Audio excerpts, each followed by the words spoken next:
नमस्कार दोस्तों, एक बार फिर से आपका स्वागत है अपने YouTube channel study point Maurya में। दोस्तों, आज की इस क्लास में मैं आपको 6 क्लास की ज्योग्राफी की बुक का लेसन नंबर 8वां कराने जा रहा हूँ, जिसका नाम है दोस्तों भारत में मतलब जलवायु, वनस्पति तथा वन्य प्राणी। दोस्तों, इस लेसन का अर्थ यह है कि भारत में, या हम कह सकते हैं भारत की जलवायु कैसी है, भारत में वनस्पति किस प्रकार के हैं तथा वन्य प्राणी किस प्रकार के हैं। इस लेसन की ये मेरी दूसरी वीडियो है। दोस्तों, अपनी पहली वाली वीडियो में मैंने आपको मौसम बताया। दोस्तों, भारत में प्रमुख कौन कौन से मौसम होते हैं और उनका समय काल क्या है। जैसे दोस्तों, दिसंबर से फरवरी तक का ठंडा मौसम होता है, जिसे हम सर्दी या शीत ऋतु कहते हैं। मार्च से मई तक के मौसम को हम गर्म मौसम कहते हैं, जिसे गर्मी कहते हैं। तीसरा जो है जून से सितंबर तक, ठीक है, इसे क्या बोलते हैं, दक्षिण पश्चिम मानसून का मौसम, जिसे वर्षा ऋतु कहते हैं। अक्टूबर और नवंबर में मानसून के लौटने का समय होता है, जिसे शरद ऋतु कहते हैं। ठीक है दोस्तों, आगे चलते हैं। यहाँ तक कि दोस्तों, मैंने आपको शीत ऋतु, ग्रीष्म ऋतु में साथियों एक ये टॉपिक बड़ा इंपॉर्टेंट है। कहता है दिन के समय गर्म एवं शुष्क पवन बहती है, जिसे लू कहा जाता है।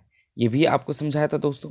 इसके बाद मैंने दक्षिण पश्चिम मानसून या वर्षा का मौसम समझाया, मानसून के लौटने का मौसम, जिसे हम शरद ऋतु कहते हैं, ये भी समझाया। ठीक है, इसके बाद प्राकृतिक वनस्पति समझाया। और आज की इस क्लास में जो हम करने जा रहे हैं, हमें वनों की आवश्यकता क्यों है। जी हाँ दोस्तों, हमें वनों की आवश्यकता क्यों है।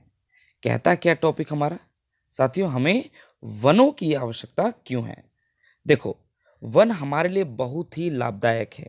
मतलब वन मतलब पेड़ पौधे जंगल, जो साथियों जो वन है वो हमारे लिए बहुत ही लाभदायक है। ये विभिन्न कार्य करते हैं।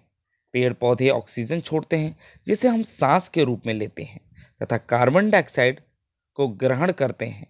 पेड़ पौधे की जड़ें मिट्टी को बांधे रखती हैं। जी हाँ दोस्तों, कि पेड़ पौधे जो होते हैं अपनी जड़ों से, अपने चंगुल से मिट्टी को बांध के रखती हैं। क्यों? क्योंकि दोस्तों इस प्रकार वे मिट्टी के अपरदन को रोकते हैं, मतलब मिट्टी के कटाव को रोकते हैं। आपको पता है, मृदा का अपन या हम कह सकते हैं मिट्टी का अपरदन या मिट्टी का कटाव दोस्तों अधिकतर रूप से वायु और जल के तेज बहाव के कारण होता है। क्लियर हो गया? आगे चलते हैं साथियों। वनों से हमें ईंधन, लकड़ी, चारा, जड़ी बूटियां, लाख, शहद, गोंद इत्यादि प्राप्त होते हैं। वन वन्य जीवों के प्राकृतिक निवास हैं। जी हाँ दोस्तों, अगर हम बात करें जीव जंतुओं के लिए दोस्तों, जो ये वन होते हैं यही उनके लिए प्राकृतिक निवास होते हैं। ठीक है, आगे चलते हैं। आगे क्या लिखा है साथियों, पेड़ों की अंधाधुंध कटाई के कारण भारी मात्रा में प्राकृतिक वनस्पतियां समाप्त हो गई हैं। हमें अधिक पौधे लगाने चाहिए। जी हाँ दोस्तों, हमें क्या है, ज़्यादा से ज़्यादा अधिक से अधिक पेड़ लगाने चाहिए। अगर हम साल में 365 दिन में से दोस्तों अगर हम 100 पेड़ नहीं उगाते हैं, तो दोस्तों हमें क्या करना चाहिए, हमारा जिस दिन हमारा जन्मदिन हो, हमारा बर्थडे हो, तो उस बर्थडे के दिन एक यादगार के रूप में एक पेड़ अवश्य लगाना चाहिए। ठीक है साथियों, ठीक है। इसी प्रकार दोस्तों हम क्या करते हैं, पर्यावरण पे अपना दोस्तों अपना सहयोग करते हैं, वनस्पतियों में अपना हम सहयोग करते हैं। आगे चलें तो क्या लिखा है, हमें अधिक पौधे लगाने चाहिए, जो पेड़ बचे हैं उनकी रक्षा भी करनी चाहिए। ठीक है दोस्तों, एवं लोगों को पेड़ों के महत्व के बारे में बताना भी चाहिए।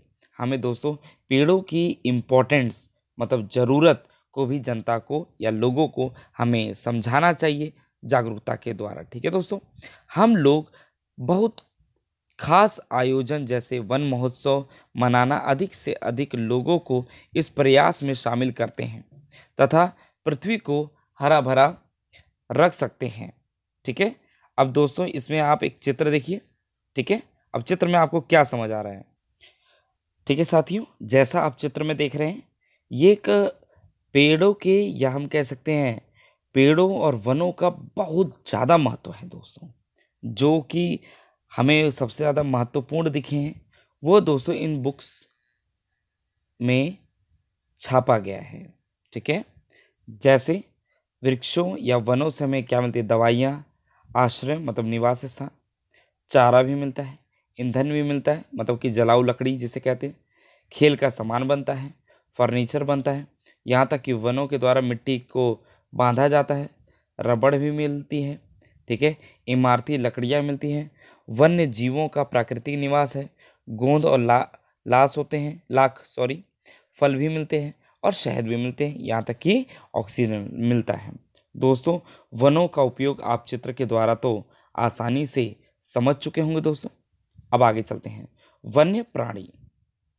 दोस्तों यह वन्य प्राणी का अर्थ क्या है, कहता है वन जो है विभिन्न प्रकार के वन्य जीवों का निवास होता है। वनों में जंतुओं की हजारों प्रजातियां तथा बड़ी संख्या में विभिन्न प्रकार की सरीसृपों,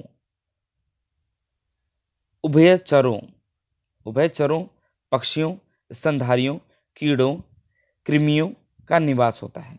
मतलब हम जानते हैं दोस्तों वनों में हजारों प्रकार की प्रजातियां निवास करती हैं, है ना, जिसमें दोस्तों कीड़े मकोड़े, विभिन्न प्रकार के पशु पक्षी, ये सब।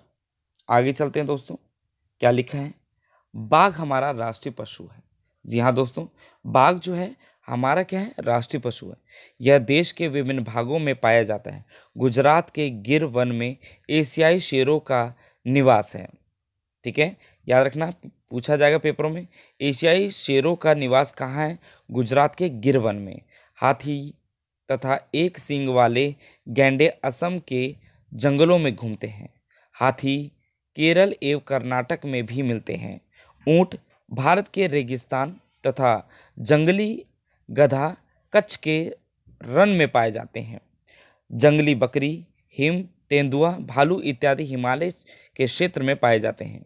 इनके अतिरिक्त बहुत से दूसरे जानवर जैसे बंदर, सियार, भेड़िया, नीलगाय और चीतल इत्यादि भी हमारे देश में पाए जाते हैं। ठीक है, इसके आगे क्या लिखा है साथियों, कहते हैं कि भारत में पक्षियों की भी ऐसी ही प्रचुरता है। ठीक है, भारत में पक्षियों की भी ऐसी ही प्रचुरता है। मोर हमारा राष्ट्रीय पशु है। और वहीं दोस्तों हमारा राष्ट्रीय जानवर जो है वो क्या है, हमारा बाघ है। आगे चलते हैं, भारत में पक्षी तोता, मैना, कबूतर, बुलबुल तथा बत्तख इत्यादि अन्य बहुत सारे राष्ट्रीय पक्षी उद्यान हैं जो पक्षियों को उनकी प्राकृतिक निवास प्रदान करते हैं। ठीक है, आगे चलते हैं, उद्यान जो है दोस्तों शिकारियों से पक्षियों की रक्षा करता है। जो दोस्तों बड़े बड़े उद्यान हैं, जो पार्क हैं, वो शिकारियों से पक्षियों की रक्षा करता है। क्या आप अपने क्षेत्र में पाए जाने वाले 5 पक्षियों के नाम बता सकते हैं? जी हाँ, भारत में सांपों की सैकड़ों प्रजातियां पाई जाती हैं, उनमें कोबरा, कैरेत प्रमुख हैं। क्लियर, यहाँ दोस्तों सांपों की जो मुख्य प्रजाति है वह है कोबरा और करैत। ठीक है, आगे चलते हैं, वनों के कटने तथा जानवरों के शिकार के कारण भारत में पाए जाने वाले वन्य जीवों की प्रजातियां तेजी से घट रही है। बहुत सी प्रजातियां तो समाप्त भी हो चुकी हैं। उनको बचाने के लिए बहुत से नेशनल पार्क, पशु विहार तथा जीव मंडल आरक्षित क्षेत्र स्थापित किए गए हैं। सरकार ने हाथियों तथा बाघों को बचाने के लिए बाघ परियोजना, जी हाँ दोस्तों, सरकार ने क्या करा कि भाई सरकार ने हाथियों और बाघों को बचाने के लिए बाघ परियोजना एवं हस्ती परियोजना, हस्ती का मतलब होता है दोस्तों हाथियों की परियोजना, जैसे परियोजनाओं को शुरू किया गया। क्या आप भारत के कुछ पशु विहारों के नाम तथा मानचित्र पर उनकी स्थिति बता सकते हैं? आगे चलते हैं दोस्तों। ठीक है दोस्तों, ये देखिए जैसा चित्र बहुत खूबसूरत लग रहा है कि हमारे देश में बहुत प्रकार के वन्य जीव पाए जाते हैं।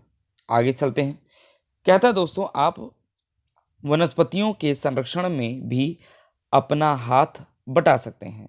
आप जानवरों के शरीर के विभिन्न अंगों जैसे हड्डी, सींग तथा पंख से बने पदार्थों को खरीदने से इनकार कर सकते हैं, प्रत्येक वर्ष हम लोग अक्टूबर के पहले सप्ताह में वन्य जीव सप्ताह के रूप में मनाते हैं, ताकि वन्य जीवों के निवास को संरक्षित रखने के लिए जागरूकता लाई जा सके। ठीक है दोस्तों, तो यहाँ तक कि इस अध्याय में दोस्तों हमने महत्वपूर्ण चीज़ें क्या क्या समझी दोस्तों, कि भाई हमें वनों को बचाना चाहिए, हमें वन्य पक्षियों पशुओं को भी बचाना चाहिए। ठीक है साथियों, तो मैं उम्मीद करूँगा कि आज की इस क्लास में आपने वनों के महत्व और यहाँ तक कि दोस्तों आपने वन्य प्राणियों के बारे में समझा है। तो दोस्तों मिलते हैं अपनी अगली क्लास में, जिसमें हम 7th क्लास की ज्योग्राफी भी पढ़ेंगे। ठीक है, और आपको जो भी टॉपिक समझना है दोस्तों, आप प्लेलिस्ट में जा कर के इकोनॉमिक्स का, ज्योग्राफी का, मध्यकालीन भारतीय इतिहास का कुछ टॉपिक आप समझ सकते हैं। अगर इसके अलावा आपको कोई भी सब्जेक्ट की कोई भी डिमांड हो तो मुझे कमेंट्स में ज़रूर बताइए। तो मिलते हैं दोस्तों अपनी अगली बुक में। तो मैं उम्मीद करूँगा आपने 6 क्लास की ज्योग्राफी के बुक के 8 के 8 लेसन हमने कंप्लीट किए। अगर आपने कोई भी लेसन अगर आपसे छूट गया है तो 6 क्लास की ज्योग्राफी, ठीक है, आप जा कर के प्लेलिस्ट में देख सकते हैं सारी वीडियो। तो दोस्तों मिलते हैं अपनी अगली वीडियो में।